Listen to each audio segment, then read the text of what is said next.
the Golden Stallion, the man of tomorrow's top zoo, the rated R radio star, here ready for you, baby. Wow, got something that actually earlier in the month I planned on talking about, but then I really wanted to get into as much as I could, or cover as much as I could of what we're about to discuss. And what we're talking about is really, there's one book.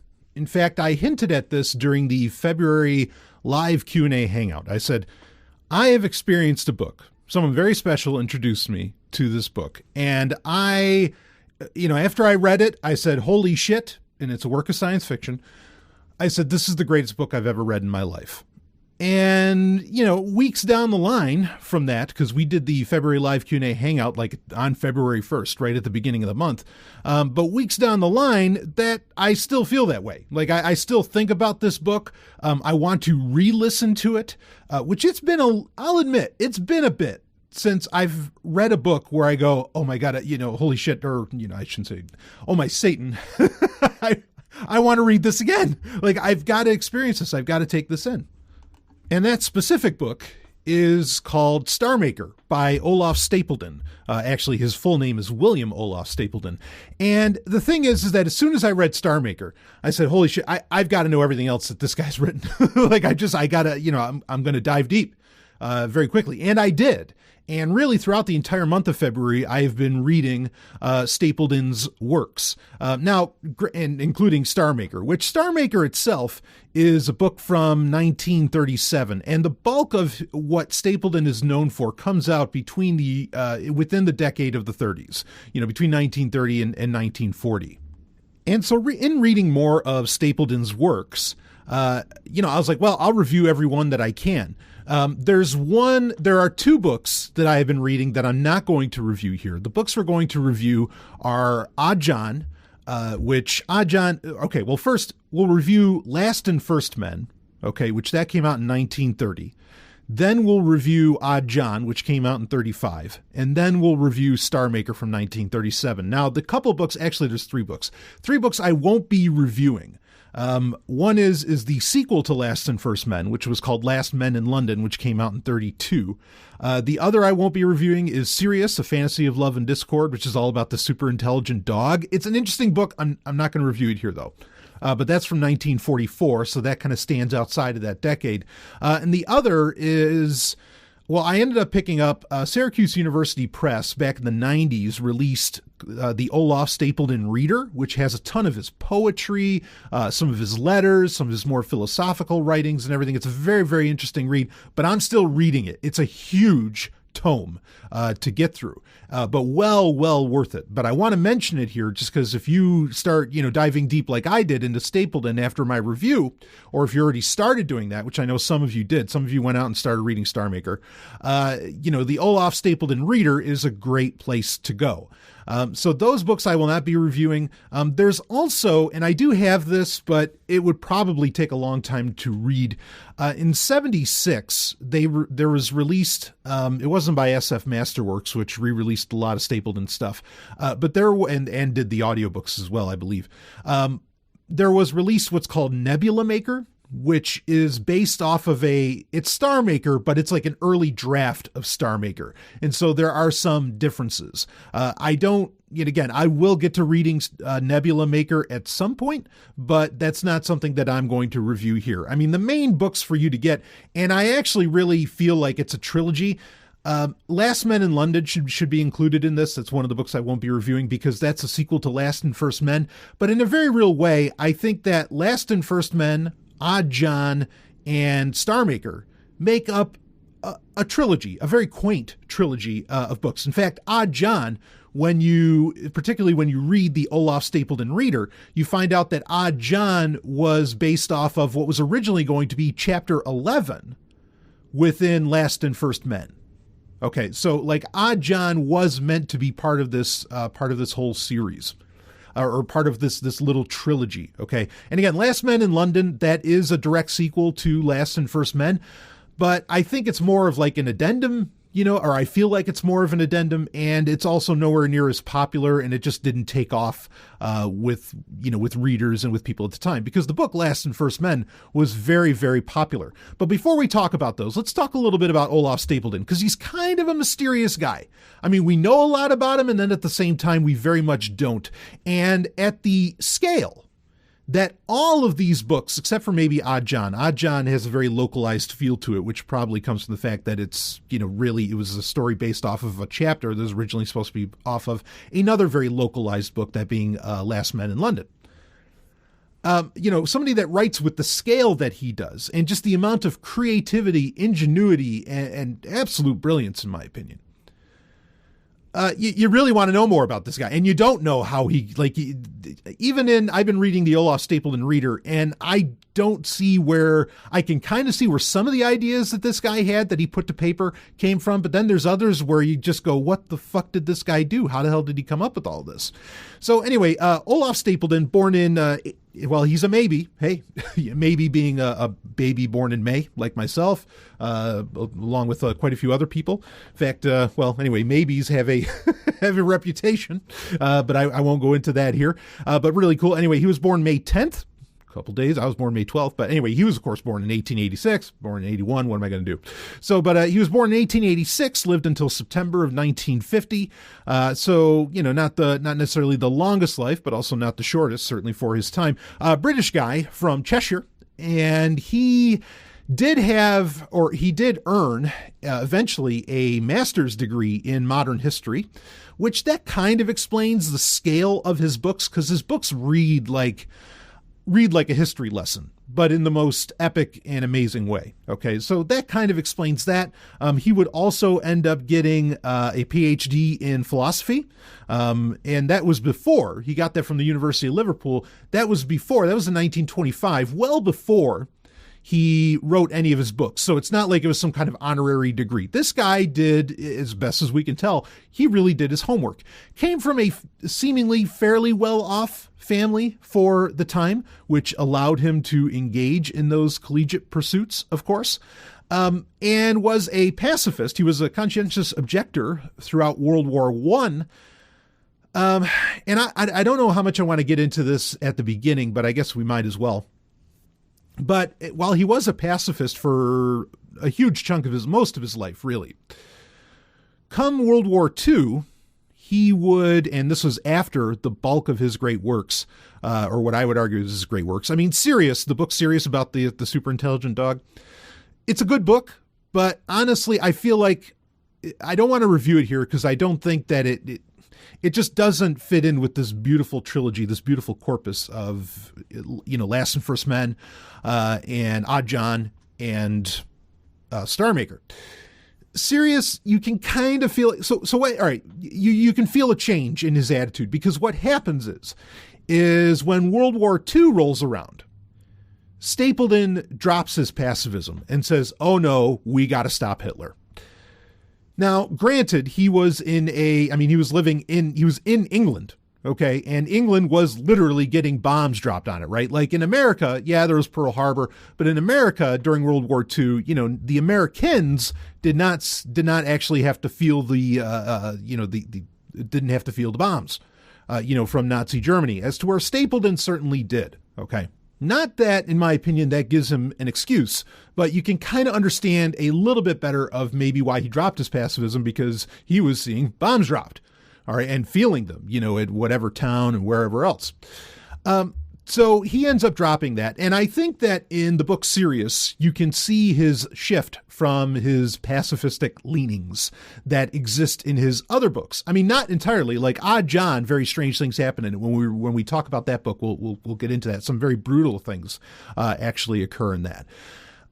He could be considered, or he would probably have called himself, otherwise, outside of his pacifism, he would consider himself a communist. However, okay, while he would consider himself a communist, two things. One is he did not trust the Soviet Union. He thought that Marx was wrong, like that Marx did not exemplify, did not deliver the quote unquote perhaps true message or version of communism, even though people want to say that, Marx was, the be all, the beginning all, the be all, and though I guess in Stapledon's case, not the end all of communism. He would say that Marx is wrong, but that communism was effectively right. However, in the book Odd John that I mentioned, there is a point where Odd John is a book that has to do with these superhumans. And this is, we're going to get into all this. That has to do with like superhumans, particularly this one guy named Odd John, and who ends up making like a colony of fellow superhumans. These superhumans, there's a point where they are actually talking to a ambassador, effectively. I mean, really, I think it's like a general or something, but an ambassador or some military person, an ambassador from the Soviet Union.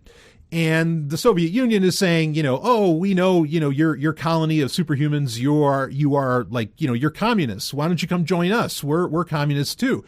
And Odd John says to the Soviet commander, whatever, or the Soviet ambassador will say, says to him, no, you think communism is the end. For us, it's just the beginning.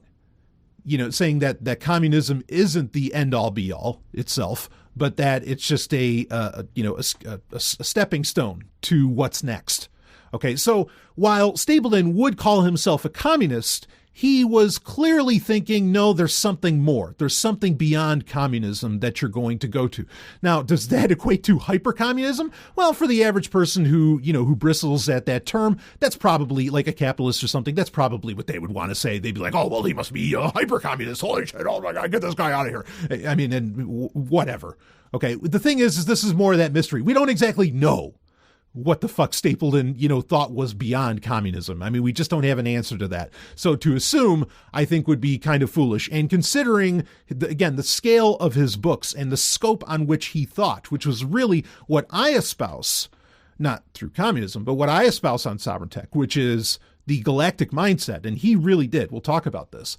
To say that he would think so small, honestly, as even something like communism is, or that he would think anything remotely like it, I think would be foolish to think that that's where he was going.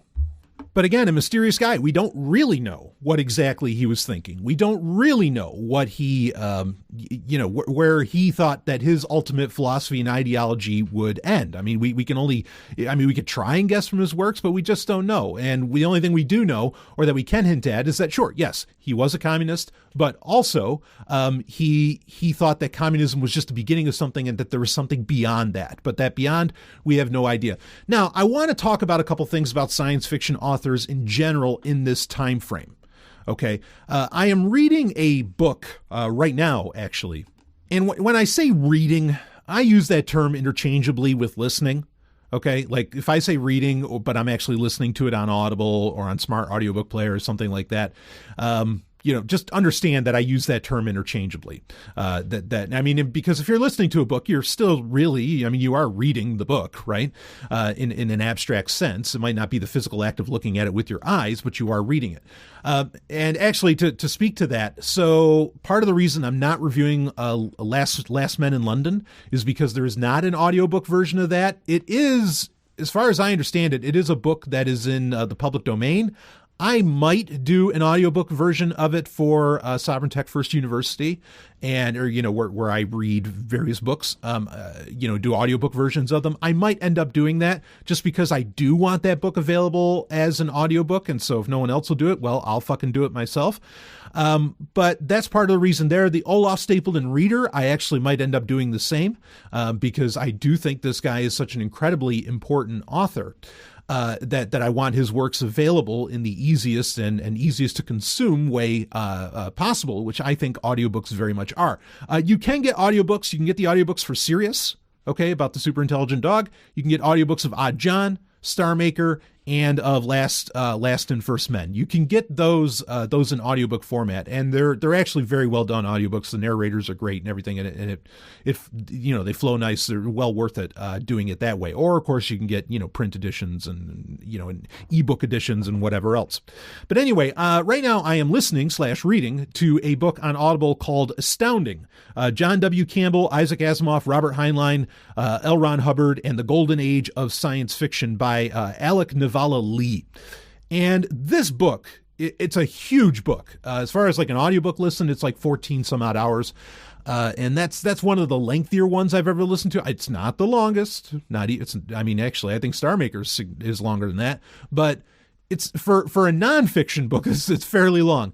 And this book, Astounding, is all about all of the early science fiction writers, like the ones that were listed off: L. Ron Hubbard, Isaac Asimov, Robert Heinlein. Of course, John W. Campbell would be the creator of Astounding magazine, or what is now Analog magazine, which is where you put a bunch of different short fiction and serialized novels and everything else. And I mean, John W. Campbell is clearly one of the most influential figures in science fiction history, right up there with like Hugo Gernsback and so on, which Hugo Gernsback gets talked about in this book.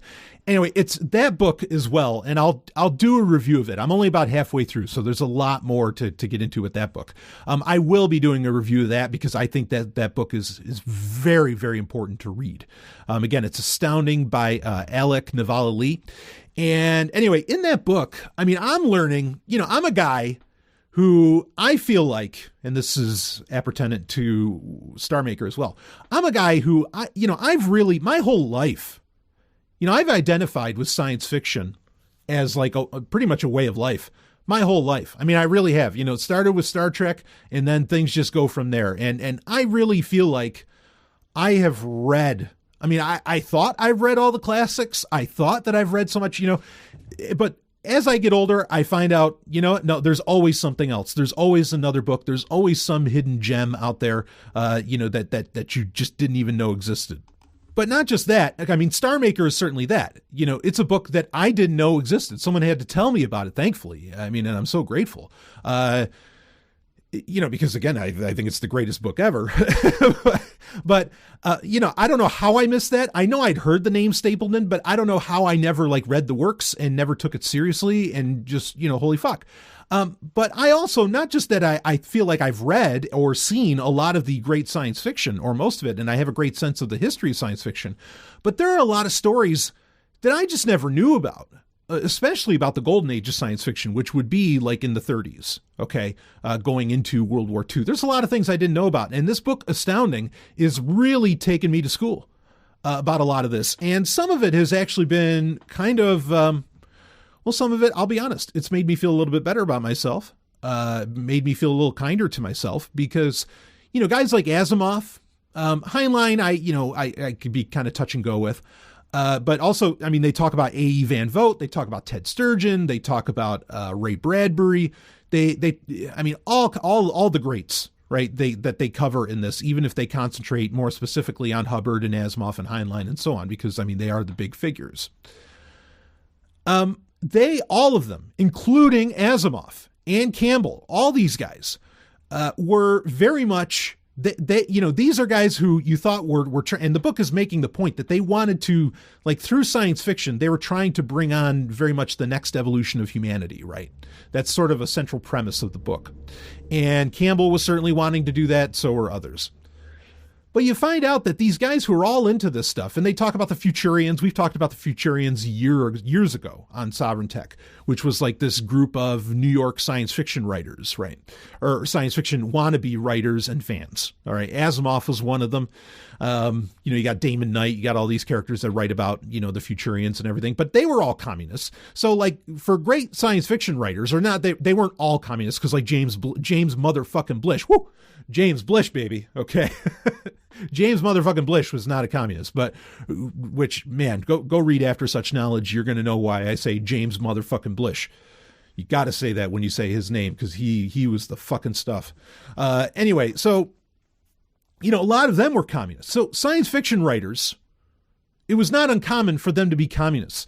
However, the thing I didn't realize, and I think I kind of assumed that because they were communists, and not like the Soviet type of communists, but just communists in general, it's kind of like Stapledon, like we were talking about, it didn't surprise me that Stapledon considered himself a communist, because science fiction writers in the 30s, even though he might not have thought of himself as a science fiction writer because that was just becoming a thing, that term even was becoming a thing, thanks to John W. Campbell and so on. It didn't surprise me that he was a communist because a lot of them were. A lot of fans and a lot of writers at the time of science fiction were communists. So no surprise there.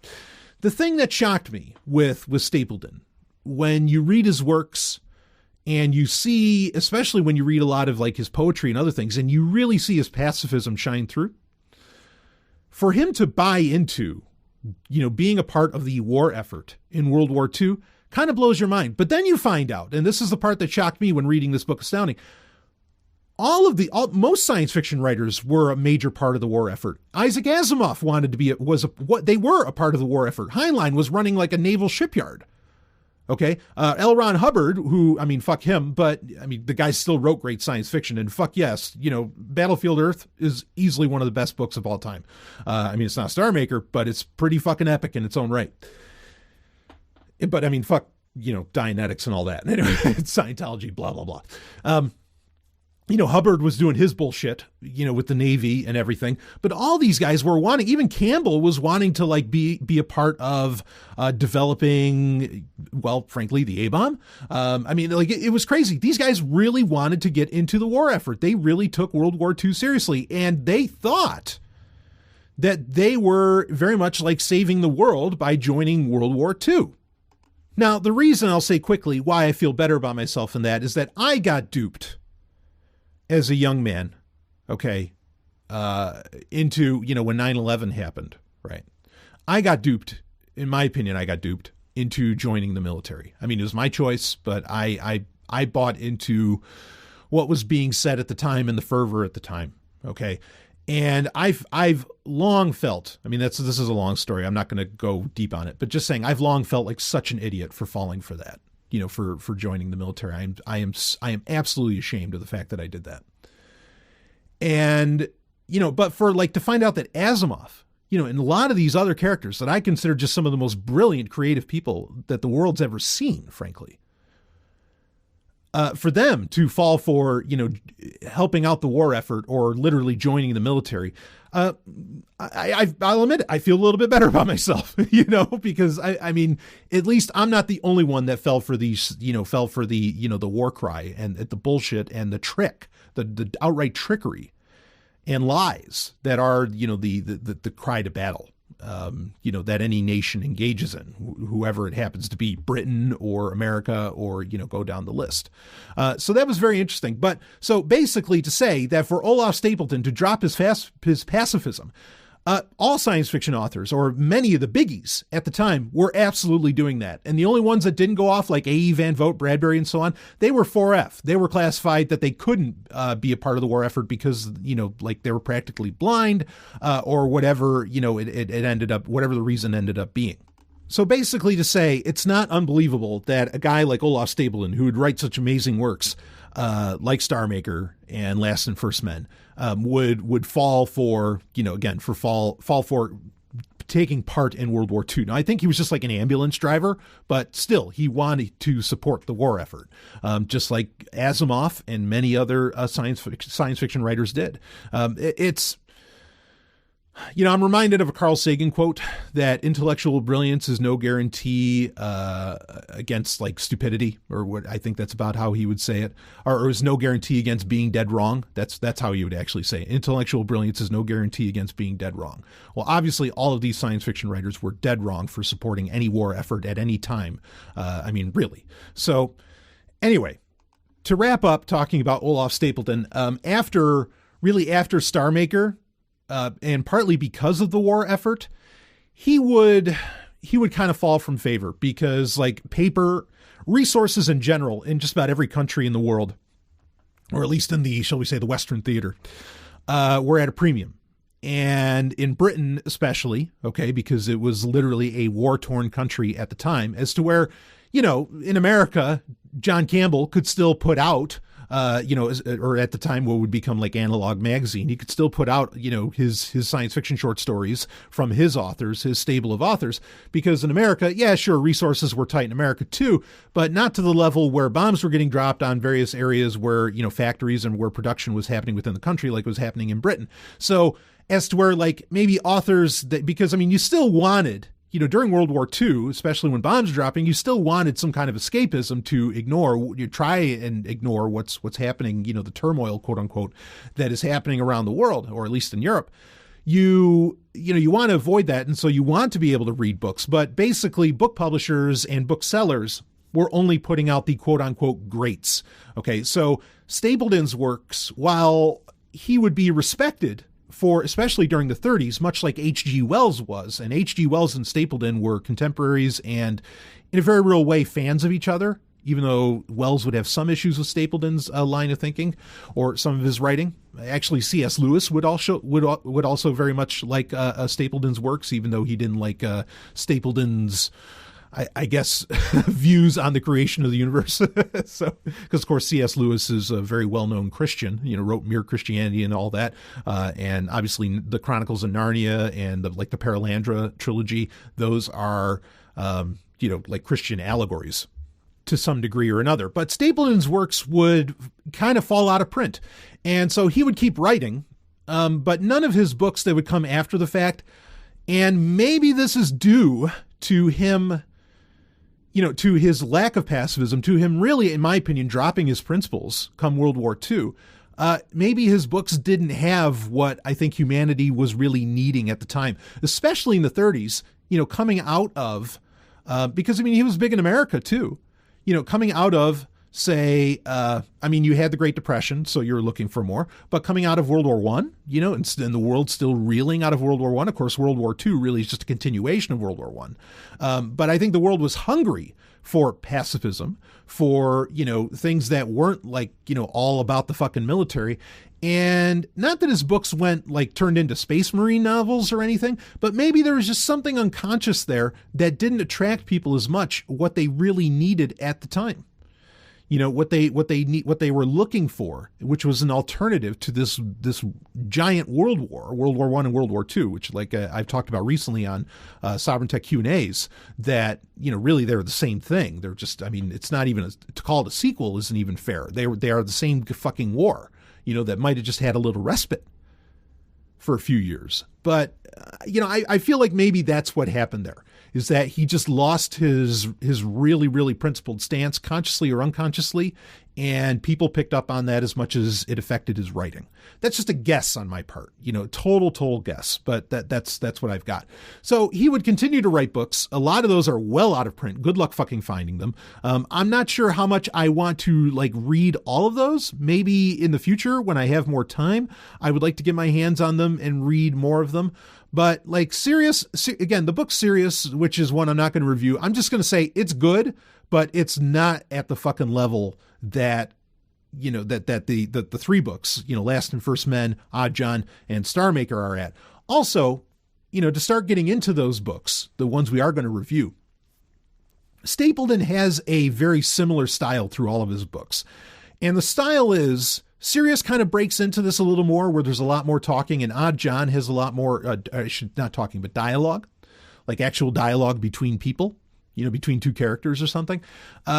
Last and First Men and Star Maker, Odd John is also written in this way, and also Sirius is as well. And I'm going to imagine that, because Last Men in London's the same deal, and I'm going to imagine that his future books were probably very much the same based on what I've read in the Olaf Stapledon Reader. He writes like there is a narrator. Okay, so it's kind of first person, but then also it's kind of not. Okay, because the narrator is at this really grand scale, and it's not always events that are happening to him or to the narrator.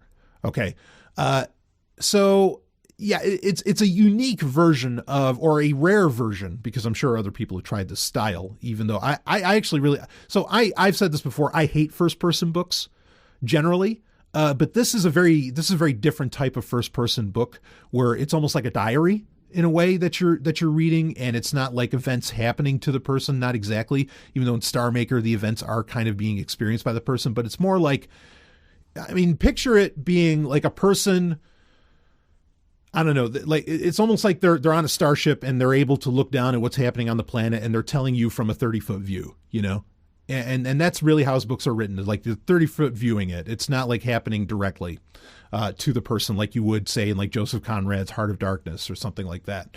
And it's not always being written in the sense of, oh, I remember this or something like that. It's a very rare style of first person that I actually enjoy. But all of his books are written like that. I personally prefer like a third person style where it's written as matter of fact. But all of his books are done in this style, and it does get, I'll admit it, when it's the same author, it does start to get a little old. It gets a little tiring, even when it's an author who with as much panache, style, scale, and creativity as Olaf Stapledon. But let's get into, the first book where he, laid out this style. And it is very much his first book. I mean, or his first novel, and certainly what would fall under science fiction. That being 1930's Last and First Men, a story of the near and far future. Now, this is one hell of a book. Okay. And I actually read this while this came out before Star Maker, 7 years before, I suppose. I read it after the fact. And admittedly, it is Star Maker in a real sense does take place or is within the same realm as, or let's see, Star Maker is a sequel in a very real way to Last and First Men, even though Last and First Men itself does have its own sequel, which is Last Men in London. Now, Last and First Men covers a huge span of time, billions of years. And it basically starts off with talking about the first men in the title. When it says Last and First Men, the first men are us. Okay. Like humanity in the early 20th century. That's the first men. Then the book goes on to, in fact, it's ironic. Okay. The book goes on to talk about what happens after, again, this was written in 1930. So, the speculation of what happens to humanity as we knew it in the early 20th century gets pretty wild and honestly, ironically inaccurate, but inaccurate in a way that's almost inverse from what actually ends up happening in real history in the 20th century. But it ends up covering about 18 different species, and there's a couple of subspecies as well, but 18 different versions of man, okay, or of humanity, 18 different species over this time. And that's why you have the first men, which are, again, us. And then there's the last men, which is like the 18th iteration of humanity. And there's this constant rise and fall of civilization that happens within it. Now, when it's talking about the first men, it gets pretty interesting where he's talking about America and Germany. His communism really shines through because he's ripping on America's capitalism and, market centrism and all this. And he talks about how that's just this absolutely horrible thing. But the funny thing is he writes as if Germany ends up being the bastion of, again, this is 1930, before World War II.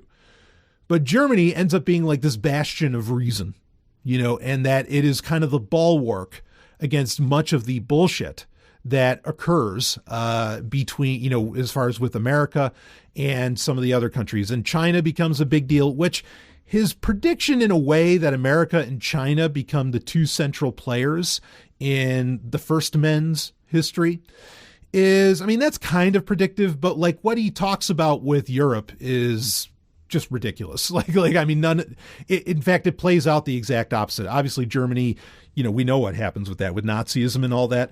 And this is, of course, before that. Before Nazism becomes a thing. So you can imagine why he got that wrong, but it's just kind of funny that he gets it so wrong. But he also brings up, that America has this prudishness that is pervasive throughout the world, and it tries to continually enforce that prudishness. And basically the first men end, I guess spoiler alerts, but whatever, you got to read it because, again, this operates on such a grand scale. We're talking about the history of humanity for billions of years that it covers into the future. Okay. There's no way I could talk about that inside of 2 hours. You have to actually listen to the book, and even telling you what happens cannot give you the scope that he describes, because he does it. Just the detail when he wants to concentrate, because he doesn't spend as much time on every different species of humanity of the 18. Some he spends longer with than others. Okay. And this also occurs throughout Star Maker, but the detail that he hits at, what he wants to hit at, is greater than, and this is really what, in many ways, what made these books greater, and certainly Star Maker made it greater than my favorite book up until this point, which was Frank Herbert's Dune. The detail he hits is at that level of Dune, where, Frank Herbert is like talking about, all these different species of mouse and all this other and plant that exists on Arrakis and everything. I mean, he's totally like at that level. Okay. And well before Frank Herbert would even do it, frankly. So you've really got to read it to know. But anyway, basically there is a world war. Well, I mean, you could say it's like a World War III, but there's a world war that occurs, and China and the U.S. end up fucking up everything. And then everybody's kind of back to the Stone Age, more or less. And I mean, there's all these different events that end up happening. There are some really beautiful moments that occur within it, including some where an Atlantean woman seemingly an Atlantean woman gets introduced into the fray. And that's where, and maybe H.G. Wells and Stapledon were talking to each other quite a bit. One of the amazing things with Last and First Men is it is probably, and it happens with the First Men, but it becomes more pronounced with some of the other species of humanity in the future, and the bulk of which is on Earth. Okay, there is a point where humanity goes to Venus, and humanity also goes to Neptune. In fact, the connective tissue between Last and First Men and Star Maker is, in Star Maker, there is reference of the human colony on Neptune. Okay, so they do reference, not each other, but Star Maker does reference the events of Last and First Men, which is why I say that they're really a sequel. Or, Star Maker is really a sequel here. But this is, I mean, the concept. So a lot of people don't know this about H.G. Wells, and I think this is true for a lot of science fiction authors at the time. Heinlein and Hubbard would also be people that were, that were a part of this, that actually were living it, not just necessarily writing about it. But this is probably, for 1930, this might be one of the earliest examples I've read, certainly within science fiction, maybe within other realms, where polyamory is absolutely part of it and almost praised within it. It's very, very interesting, when he talks about it. In fact, my mind was blown at the espousing and the detailed espousing of non-monogamy by, and what, I don't know, what's the term that these people in these spaces like to use, ethical non-monogamy, right? I mean, he really lays that out, way more directly and with much more detail than Heinlein would in Stranger in a Strange Land. And of course, well before Stranger in a Strange Land was even, maybe it was a gleam in Heinlein's eye at the time, but, well before it was anything that had structure. Let's put it that way. So that alone makes it very interesting. And I mean, granted, again, H.G. Wells and Stapledon were contemporaries, and they would talk back and forth. And H.G. Wells, a lot of people might not know this, was very much into free love. I mean, he had multiple girlfriends at the same time. He was all about that. So, maybe they influenced each other in this. I don't know. There's no real sign that Stapledon engaged in any kind of polyamory, but it is fascinating that he spent so much time writing about it, and basically, to his mind, how it could work. That's worthwhile almost in itself, to read that kind of exploration so early on in the 20th century, and especially from a British guy in his science fiction. So,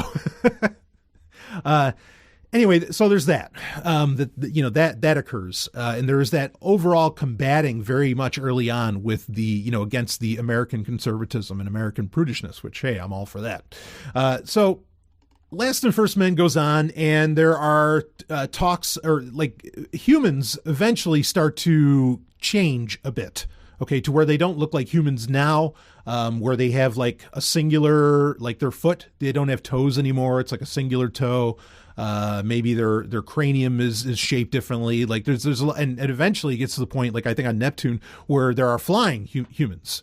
I mean, there's a lot of evolution that occurs. It's not like humanity just stays its same bipedal. I mean, it stays bipedal, but it doesn't just stay its same bipedal form that we know today. There's points where humanity becomes a little more cat-like. There's a lot. I mean, it's amazing to read it, and even just the evolution in general of ideas, and even of the genome, or I mean, he wouldn't have used that term, but of humanity's biological makeup, a lot of these different things. It's incredible to read it on this scale. And apparently, as far as Last and First Men go, Arthur C. Clarke was a huge fan. Some pretty major characters like Winston Churchill would be a huge fan of Last and First Men. This book was a worldwide phenomenon. And I can see why, because I don't think before, at the time, and even to this day, there's nothing else quite like it. Like that describes such a large time frame and has such brilliant ideas and I'm not saying good ones all the time, but some of them are great, but also some very brilliant, just brilliant, just great creativity about where humanity can go, how it would evolve, how future history could play out. When I was listening to it, I was reminded of Discovery Channel did that great, was it The Future is Wild? Where it talked kind of about a post-human Earth, what that looks like. Well, what about an Earth where humanity evolves into different things? It destroys itself, comes back, and so on. And man, it's playing on such a grand scale. And I know I keep saying that, but that's what blows my mind, is to have that creativity to make a world so huge. This is what people get attracted to Lord of the Rings about, right? Lord of the Rings is, in a very real sense, a very basic war story. Okay, but because Tolkien put in such richness and detail of the elves and the orcs and all these other, all the other races and everything. Yes, it's an allegory for World War I. Yes, he does give a very anarchist message in the idea that, not even Frodo can hold the ring, right? No one should have the Ring of Power. I understand it's not like just a basic war story, but most people don't get that. Most people don't pick up on a lot of that other stuff. They just enjoyed the richness of the world. Well, let me tell you, if you enjoy richness of the world, no one, not even Herbert, and sure as fuck not Tolkien, does it as big and does it as well as Stapledon. He just delivers, and oftentimes in very brief chapters. It's really amazing. So Last and First Men, worthwhile, and the exploration of what it means to be human, what humanity can be, is a fascinating one. Now, let's go on to the next book, which is, so you want to read Last and First Men. If you're going to read these in order, I think you should read Star Maker first, because that'll just blow your mind. And then you can go back and read the other two. Then read Last and First Men, then read Odd John. But let's get into Odd John. So we're kind of going, not exactly in that order, but we're going to go in chronological order. So Odd John came out in 1935, and Odd John, like I said earlier, was originally just a chapter. In fact, it was the 11th chapter of the sequel, the original sequel to Last and First Men, which was Last Men in London. And this is a story about a boy who is born that, there is some degree, it seems, of gender fluidity. It's definitely a boy. He has a dick. Okay. But they describe him as he has kind of an odd shape. In fact, he's almost described like the Greys, like the Area 51 kind of Greys, the whole UFO thing, which I think is nonsense. But, okay, it's not exactly nonsense, but it's not what most people think. So it's not aliens. But it's very much described like the Greys, having the big eyes, kind of the big head, and, this more lithe body and everything. Odd John is about this boy that's born in England who is very clearly, very early on, learns how to speak within well under a year and everything, who is very clearly shall we say, a superior being. Okay, it's human, but it's something more. And in fact, Olaf Stapledon would be the first person to coin the term Homo superior, which is now very popular in all kinds of realms, be it fiction or nonfiction. Certainly within fiction with the X-Men. They the mutants get called Homo superior. But he would be the first to coin that. And he would also actually in Last and First Men, he was one of the earlier proponents that wrote down, or not proponents necessarily, but someone that would write down the concept of genetic engineering quite a bit. He was very, very early on about that with Last and First Men. And this is, as far as being early on with ideas, this ends up being replete throughout at least certainly these three books, and I imagine throughout some of his others. But Odd John is about this one boy who is, well, again, he's a quote unquote superior version of humanity. And it's very Nietzschean. It's not Nazi, but then, a lot of people A lot of people wrongly attribute the concept of the Übermensch to being a Nazi concept. Okay, I mean, obviously it was done by Nietzsche, but it was well before there was anything like a Nazi. But, like Nazis kind of co-opted that bit of philosophy from Nietzsche. Nietzsche would not have supported the Nazis at all. And the concept of the Übermensch really has nothing to do with whatever the hell, like the Nietzschean version of the Übermensch has nothing to do with Nazism whatsoever. So, but John certainly has something to do with Nietzsche's version of the Übermensch in a very real way. And it becomes an interesting way of, much like in Star Trek, where Spock, as half Vulcan, would be able to look at sometimes the ludicrousness of the human condition or of human nature, or what is perceived as human nature, or what is perceived as the social construct of morality, or sometimes where the Vulcan can be, the Vulcan half of him can be the foil that makes humanity look good. Odd John works in a very similar way, where he is able to be a character that can be a commentary on humanity in the early 20th century. And that's really what this book is. The thing is that much of what Odd John comments on about humanity at the time is probably, I think a lot of it still holds up today about these problems. Now, Odd John comes to the conclusion, the character of Odd John, or maybe I'll just call him John for now, so you don't confuse it when I'm talking about the title of the book. The character of John, this book is also in that same diary format, first-person diary format that I mentioned with Last and First Men. All of his books are that way.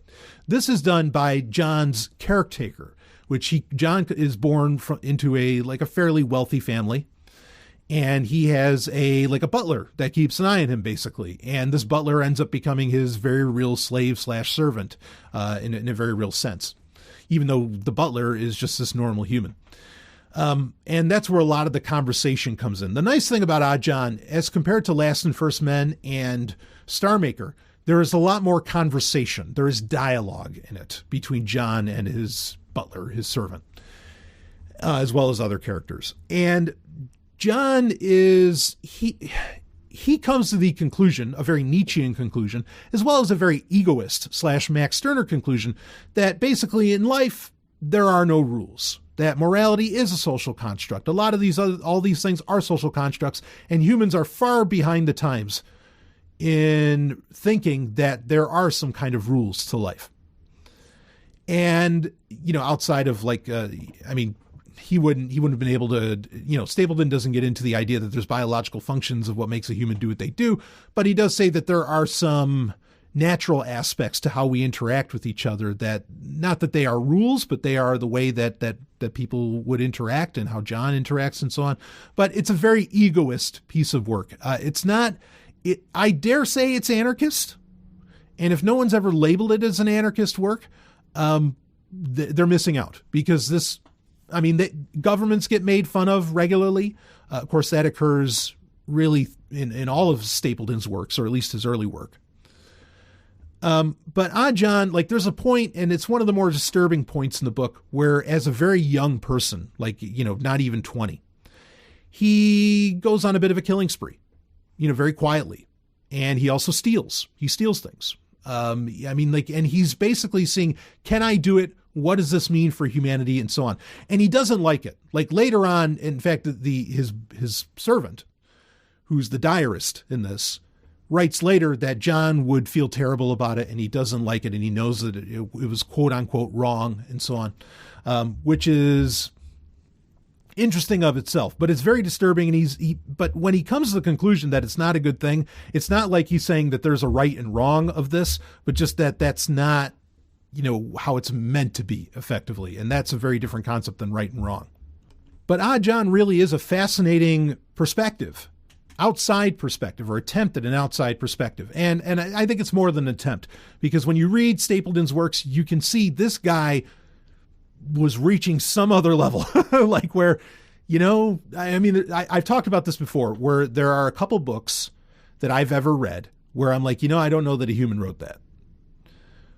Those two books are The Gods Themselves by Isaac Asimov, when it's talking about the aliens and kind of their triad relationships and everything, and how they have sex and all this stuff. That really felt like an alien wrote that. It wasn't even a human writing it. The other is the Urantia book, which I give no real credibility to, but if someone told me, no, actually aliens wrote that, which some people claim, or that's the claim of the authorship even, I'd be like, yeah, maybe, if there were aliens that have been anywhere near Earth. I think there are aliens out there, or there is other life, just not a lot of sapient life out there. And I don't think it's ever been our way. But regardless, but Star Maker and some of Stapledon's works, it feels like he reaches that level where, yes, you are reading something that was not written by a human intelligence of the 20th or 21st century. And you really feel that, and you get that in Odd John as well. So this is a interesting look at humanity in general, and that's really what this book is about. And it's a finer grain, and it's a shorter time frame than what it sits in between, that being Last and First Men and Star Maker. And so it's kind of refreshing in that, because he can get into more of his philosophy at the time, which I think his philosophy, like I said, kind of goes out the door for Stapledon. Stapledon's philosophy goes out the door after World War II. So this is where it's interesting. This is where you're getting on the nuggets. Kind of like I talked about how, okay, sure. So John ends up he finds other people like him, other Homo superior, and they end up setting up this colony. Okay. Also, let me just say that this book ends with tragedy.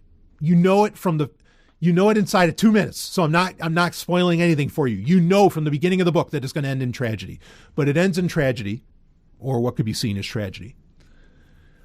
And so anyway, he sets up this colony, and yeah, like I mentioned earlier, you find out that, they're practicing communism, but they are saying, no, it's a stepping stone to the next level, whatever the hell that is. Again, we don't know what that is, and we don't really find out either, in Odd John in the book.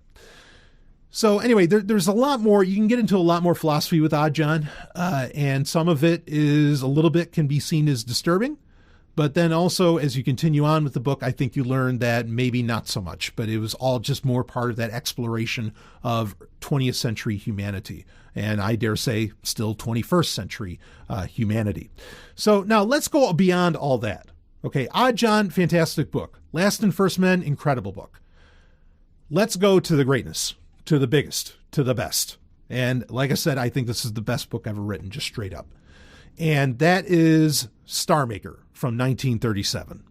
So Star Maker, once again, is this, first person diarist perspective, okay, where this person, you never get his name, who lives in the 20th century, ends up getting taken up, effectively, joins this supermind, this group consciousness, which the idea of a supermind where it's like these telepathically linked minds and everything, Olaf Stapledon was also one of the very early proponents of this concept, or espousers of this concept within science fiction, which would end up becoming very popular. But that happens again, that you get some of that in Last and First Men. In Star Maker, you're getting it writ large. It's just all over. And so this character joins this, not like a hive mind, but effectively the supermind, because he keeps his individualism at the same time, which I think is great. And this supermind, this group consciousness, starts to explore other parts of the universe. And we are talking, the universe. This goes on as grand a scale as you can imagine. And you cover billions of years in this. Last and First Men pretty much ends off with where the sun, in our solar system burns out. And humanity pretty much feels that that's the end. Well, all of this goes well beyond that. Like I said, Star Maker references that colony on Neptune, which is, kind of the last bastion of humanity. That's why they're called the Last Men. It covers that a little bit. You get a brief hint of that. But the book starts off, the first place that they explore is very much a doppelganger Earth. Okay, kind of like within Star Trek where you had, was it Bread and Circuses? The episode Bread and Circuses, I love that episode. Where you have a Roman Empire on this other Earth, looks very much like Earth, has very much the same technologies. Obviously, it's just kind of do you call that a MacGuffin? No. Yeah. Well, anyway, whatever. Basically, there's this concept of this doppelganger Earth. There's humans there and everything, but the Roman Empire never fell on that Earth. In Star Maker, you have this idea of a doppelganger Earth where it's very much like the Earth that people knew in the early 20th century, but there are some differences. Okay, like society is set up in a different way, and there's some different ideological, like there's some very militaristic parts of it, and it covers the history of this doppelganger Earth. And it's not, I mean, it's far away. This doppelganger planet is far away. It's not like in, oh shit. Wow, I love these. Well, anyway, that's it. John Norman, in the Gore novels, where like literally there's just an opposite Earth, right? That sits in our solar system and everything. It's not like that. This is far away. So now this is where and he spends a lot of time talking about this doppelganger Earth and what happens to that civilization. And much of it reads very similar to parts of Last and First Men, admittedly. But some of his technological predictions in this, and I brought this up in the February 2019 live Hangout Q&A, some of his technological predictions in that for that doppelganger Earth are pretty striking, very shocking. Where he talks about, like the narrator of the book talks about, how he understood radio and everything. He says these people had pocket radios, but they weren't just radios, they were televisions. They had screens on them. They had the pocket screens. He's basically describing a smartphone. And the most amazing thing, and it's what instantly hooked me into the book and kept me reading. Okay, now remember, I read Star Maker first before I read the other two books. The other two books have plenty of things that would have kept me hooked. But like as soon as I realized with Star Maker, again, I listened to that first, that it was in the first person perspective, I was like, oh no, I don't want to do this. I don't know if I'm going to be able to take this. But when he describes these pocket devices that the people on this doppelganger Earth have, I was instantly hooked because my mind was fucking blown. Because he's saying he's not only describing smartphones, these wireless radios that have pictures and that are TVs and everything. He's also talking about the effects. It's one thing to be able to successfully predict a technology before it hits, which I think he did. He predicted the iPhone. The iPhone came out in 2007. Star Maker came out in 37. He predicted the iPhone, 80 years or so, 70 years or so before, that was, before it was a thing, depending upon when he actually started writing it. That's incredible. But to predict the effects upon the people, upon these doppelganger humans, that's a whole other level of science fiction prediction that rarely ever gets hit. And I think he hit it because he talks about how these effectively smartphones that these people have, again, 1937, that it controls their behavior and that it works as this great propaganda machine. I mean, he goes into such detail about how it's controlling them. And I think that's so spot on to today, it's eerie. It's almost scary. And the fact that Stapledon's such a mysterious guy, woo, if someone wanted to go get into a whole Saint Germain theory with Olaf Stapledon, I'd give it a hint of credence as much as I ever give a Saint Germain theory credence. I mean, I was that just blew me away. And then the hits just keep on coming. Because then he starts writing about, I can't even tell you everything that he starts describing, but he starts talking about this symbiotic species, like these water creatures and these spiders, and the spiders become kind of the brains of the water creatures, and they become inextricably linked. And then there's this big kind of battle that happens between those two where they want to separate. And it gets wild, and it keeps building up on scale until you get to the point that he starts describing how actually planets are conscious. And if anything, the planets even hate, they hate the infestations upon them, maybe the humans that are living on them and everything. And they don't like the other planets. And what's interesting about that is I'm not saying I believe that, but it's such a wild idea, especially for 1937. But the idea that the planets were alive and that they want to stay away from each other and they fucking annoy each other. And that's the way it's described, is that they actually annoy each other.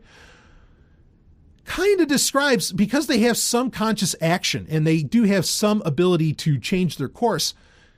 It kind of describes how, one of the problems within, not necessarily quantum mechanics, but within, classical physics and this is why you come up with concepts like dark matter, where, okay, what is pushing these things away from each other when they should constantly, say, be getting closer or whatever, these celestial bodies. This sort of explains that without having to use a bullshit idea like dark matter. Is that, well, they actually hate each other and they're trying to get away, whatever they can do to alter their course. and it's pretty amazing. It's such a brilliant idea when you read it. And again, it gets to that scale. And this human is able to try, and the narrator, who's part of this supermind, is able to grasp all that only because he's part of the supermind. And again, he's really just like, if there's points where he can't remember a detail, he just kind of says, he's like, but I'm back in my individualistic form, because that's what it ends up happening, is he ends up just going back to his normal life.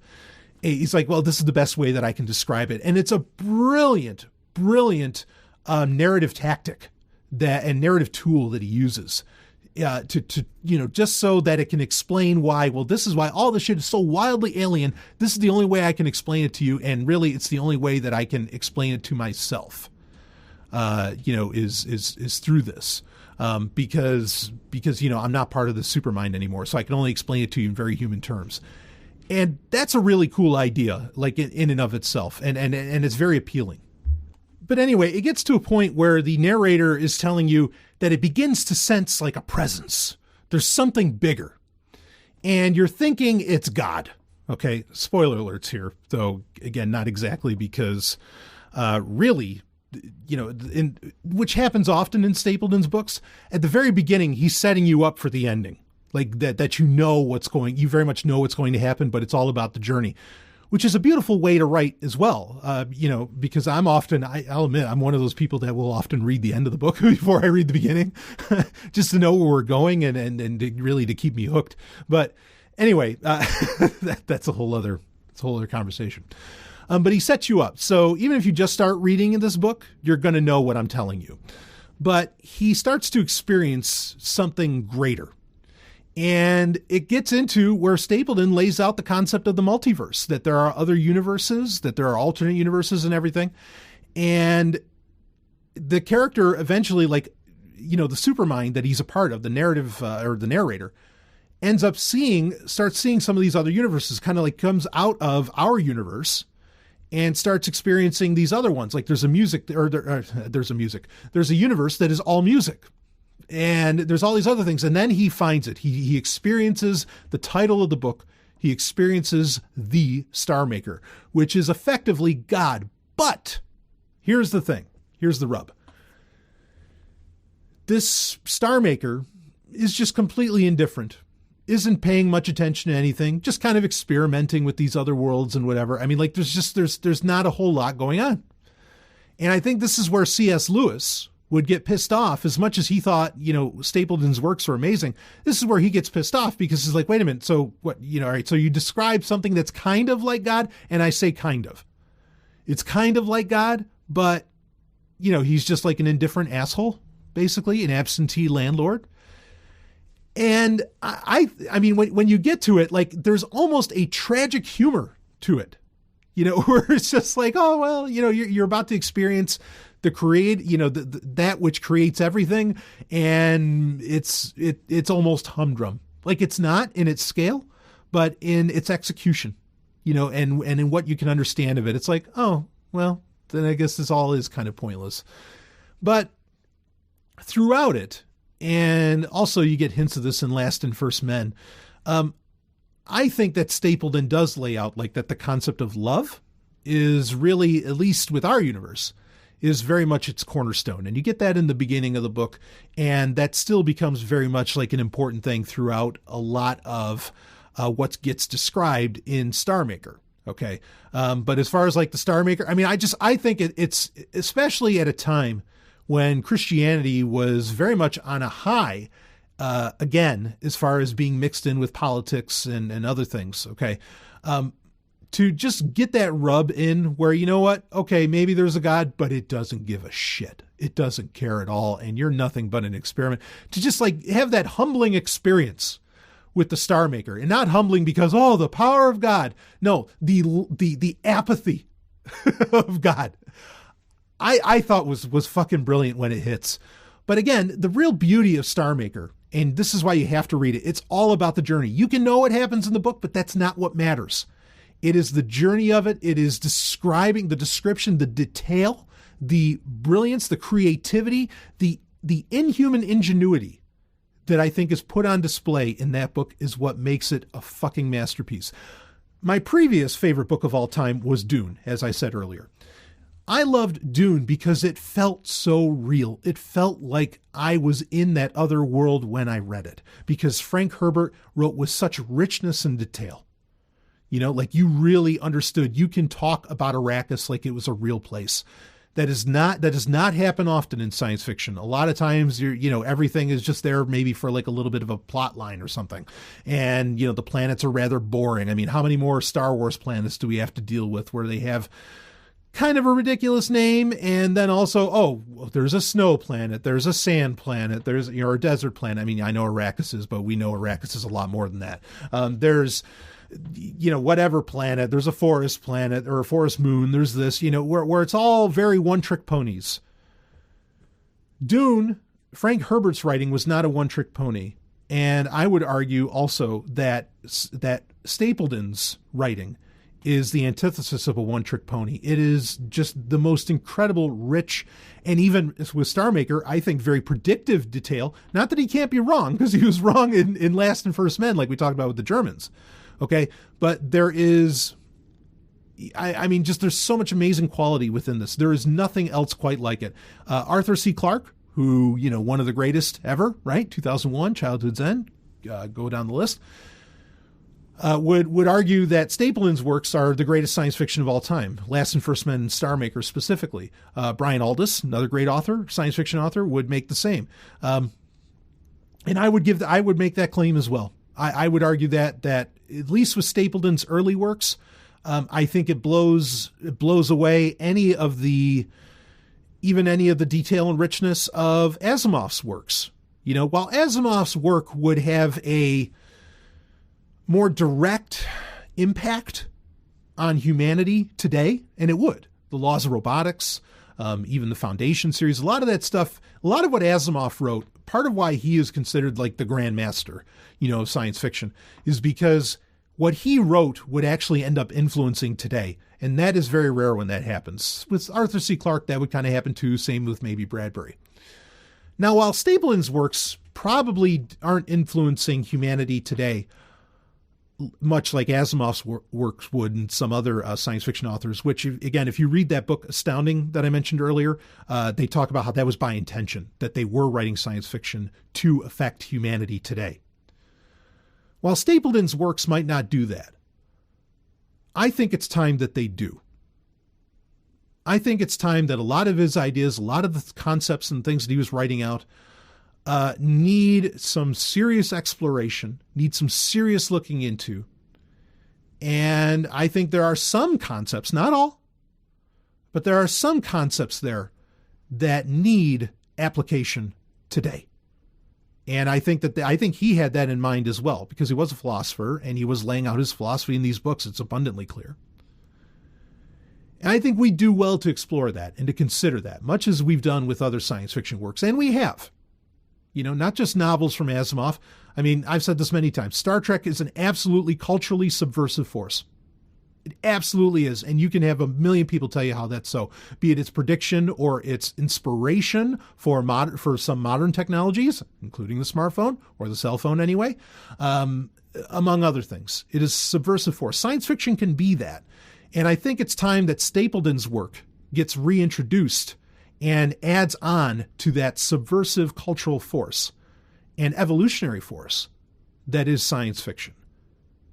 And I mean that. And so that's why I was happy. I wanted to review these books. I wanted to get people excited. I wanted to get people talking about them. I want to get them reintroduced and read and out there, because I think there's some really beautiful, important stuff. And perhaps most importantly of all, especially with Star Maker, though even Last and First Men touches on this, and Odd John does as well, getting that galactic mindset where you stop thinking on such a small scale. Okay, while small is beautiful, no doubt, but where you think about what are the implications of things, you think about A, the long term, and you think about B, at least a galactic scale. You think about it at that size, that scope. Because when you think about things that way, borders mean nothing, flags mean nothing, so many isms mean fucking nothing, and they do mean nothing. And I think when you read fiction like Star Maker or even Last and First Men, you realize just how pointless so many things that we get enraged about are. And so many things that we think important, like how they're not important at all. And that's the beauty of the galactic mindset, okay, that I've espoused on Sovereign Tech for a long time. Think about things on a galactic scale. How does this matter? And the grandest scale of them all.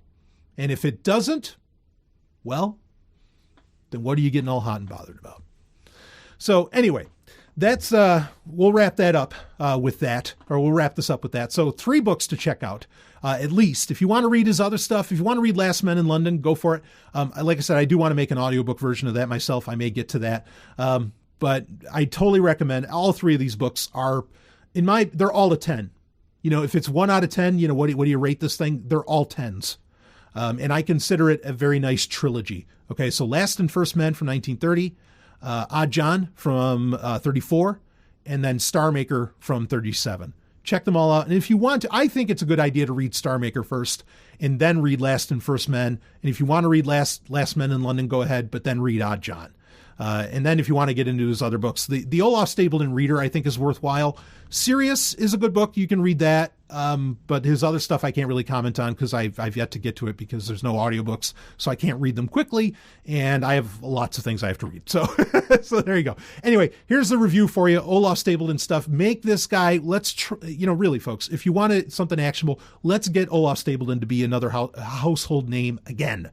Okay, many, many, many decades after, he's gone. Let's make him a household name again, just like Asimov, Clarke, Bradbury, and so on. I think he deserves it. I think this guy, I might put him at, again, the greatest science fiction author of all time. So let's get people reading this. Let's get people talking about it. Don't be like a Mormon, going around. Oh, have you heard that? Have you read the Book of Mormon by Joseph Smith? Don't do that.